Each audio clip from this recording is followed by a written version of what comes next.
کیا تم نے دیکھا کہ جن کو تم پوجتے رہے ہو، تم بھی اور تمہارے اگلے باپ دادا بھی، تو وہ میرے دشمن ہیں، مگر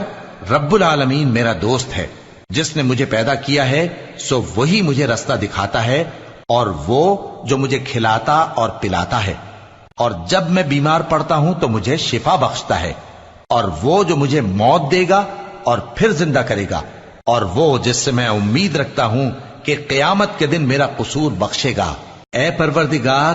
مجھے علم و دانش عطا فرما اور نیکوکاروں میں شامل فرما، اور بعد والے لوگوں میں میرا ذکر نیک باقی رکھیو، اور مجھے نعمت کی بہشت کے وارثوں میں شامل کیجو، اور میرے باپ کو بخش دے کہ وہ گمراہوں میں سے ہے، اور جس دن لوگ اٹھا کھڑے کیے جائیں گے مجھے رسوا نہ کیجو، جس دن نہ مال ہی کچھ فائدہ دے سکے گا اور نہ بیٹے۔ ہاں، جو شخص اللہ کے پاس بے روک دل لے کر آیا وہ بچ جائے گا۔